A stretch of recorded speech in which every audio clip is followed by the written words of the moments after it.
Gracias por acompañarnos nuevamente en este programa. Bienvenido a este programa, Una pausa en el camino. Este es un programa dedicado al estudio de la Biblia con una aplicación práctica en nuestra vida. Mi nombre es Israel López y quiero invitarte a que antes de abrir la palabra de nuestro Dios podamos hacer una palabra de oración. Padre, en esta hora suplicamos tu Santo Espíritu para que Él pueda guiar nuestras vidas en este estudio y podamos aprender cosas prácticas en nuestra vida. En el nombre de Jesús. Amén. El título de este tema de hoy: límites de plazo y centros de préstamo. Recuerden que estamos hablando de el dinero. Recuerden que nosotros somos administradores, somos mayordomos de la economía de nuestro Dios, que Él nos da en nuestras manos, para lo cual nosotros somos esos mayordomos que podemos llegar a ser bendición para los demás.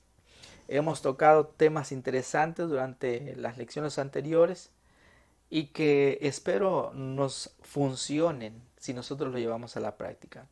Pero ojo, primero, poner a Dios en primer lugar por encima de nuestra economía. Deuteronomios capítulo 15, versículos del 1 al 5, traen un acontecimiento especial que ocurría en el pueblo de Israel. Y este acontecimiento especial nos lleva a nosotros a entender que realmente nosotros tenemos una gran deuda con un Dios maravilloso. Vamos a nuestras Biblias para entenderlo mejor. Deuteronomios capítulo 15, versículos 1 al 5. Cada 7 años harás remisión, dice Jehová. Y esta es la manera de la remisión. Perdonará a su deudor todo aquel que hizo empréstito de su hermano, con el cual obligó a su prójimo. No lo demandará más a su prójimo o a su hermano, porque es pregonada la remisión de Jehová.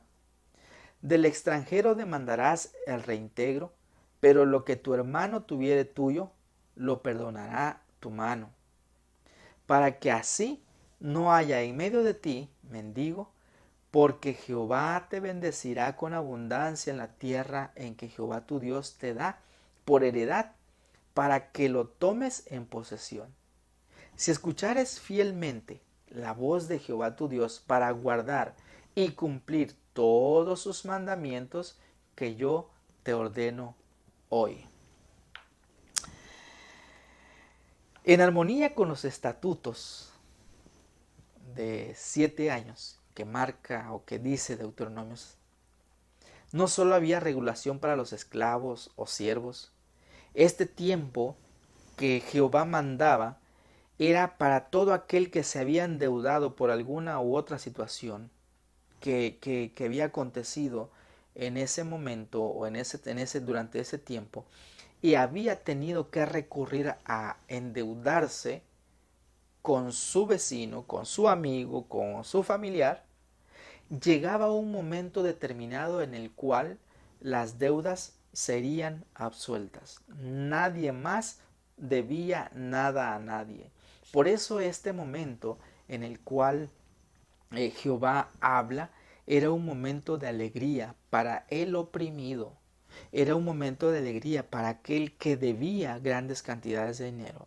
Era un momento en el cual para el esclavo, porque habían ocasiones que las familias muy pobres que se endeudaban con las personas más ricas servían como esclavo, y como la deuda era muy grande, no solamente el padre del esclavo, sino también esa deuda pasaba al hijo y así sucesivamente.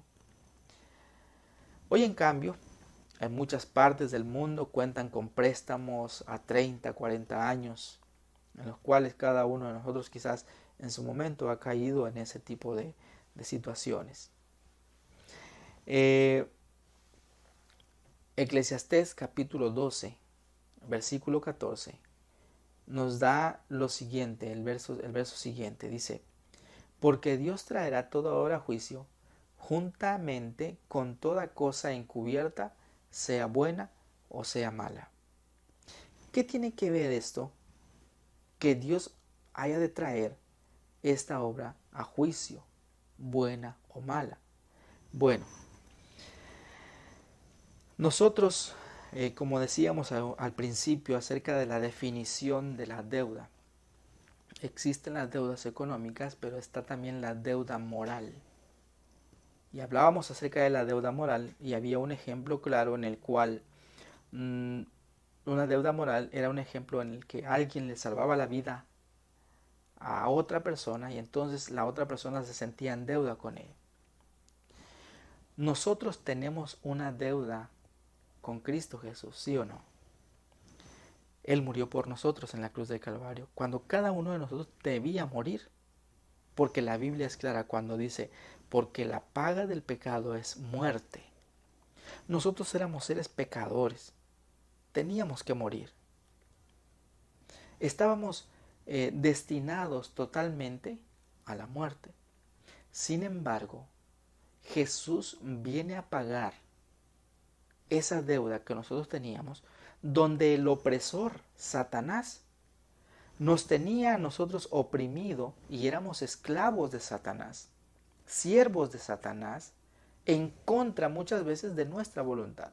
Jesús viene, muere en la cruz del Calvario y paga ahora la deuda de todo el mundo. Pero hay algo muy interesante. Nosotros ahora le debemos a Jesús. Pero ahora Jesús no nos obliga y no nos oprime para que nosotros le paguemos. Jesús nos dice solamente que le amemos, que sigamos sus mandamientos, como acaba de decir la palabra de nuestro Dios, que obedezcamos su ley. Entonces, si en nuestra vida reflexionamos, nos daremos cuenta cuánto le debemos a nuestro Dios. Y cuando alguien viene y te perdona una deuda, ¿tú le amas? Porque realmente te has saldado de esa deuda. Quiero terminar con este relato tan maravilloso. En la Edad Media, cuando normalmente la raza de color era traída de países para llegar a los Estados Unidos y servir como esclavos, dentro de una barca de ese tipo de personas vino un joven que cuando llegó al país de Estados Unidos, él decía, yo no voy a trabajar para ninguno de ustedes. Así me maten, yo no voy a trabajar. Entonces cuando él llegó, apareció en esa embarcación y renegando, él se tiró al suelo y dijo, yo no vengo aquí para ser esclavo. Pero dentro de los compradores apareció un hombre alto, blanco, y dijo al vendedor, ¿cuánto quieres por esta persona? Entonces el vendedor le dijo, tanto, vale tanto. Aquel hombre agarró, pagó por esta persona. Y entonces el dueño de aquella persona dijo, vete con él. Al ir en el camino, él iba renegando porque decía, yo no quiero trabajar contigo. Durante el camino, él le dijo, ¿sabes qué, muchacho? Tú eres libre. Mi nombre es Abraham Lincoln. Por lo tanto, tú eres libre. No tienes que trabajar conmigo. Puedes irte. Yo compré tu libertad. Pero mientras Abraham Lincoln caminaba, el hombre lo seguía y le dijo, lo volteó a ver y le dijo, no, ¿no te dije que te fueras? Entonces esta persona de color le dijo, oh mi señor, ¿cómo podría yo no servir a quien ha pagado por mi libertad? Entonces aquel hombre se fue a la casa de Abraham Lincoln y trabajó con él por mucho tiempo. Dios pagó por nuestra libertad. ¿Cómo no he de servirle si Él pagó por mi vida? Vamos a orar. Dios, gracias por venir a salvarnos, por venir a pagar la deuda que yo no podía pagar. Bendícenos. En el nombre de Jesús. Amén.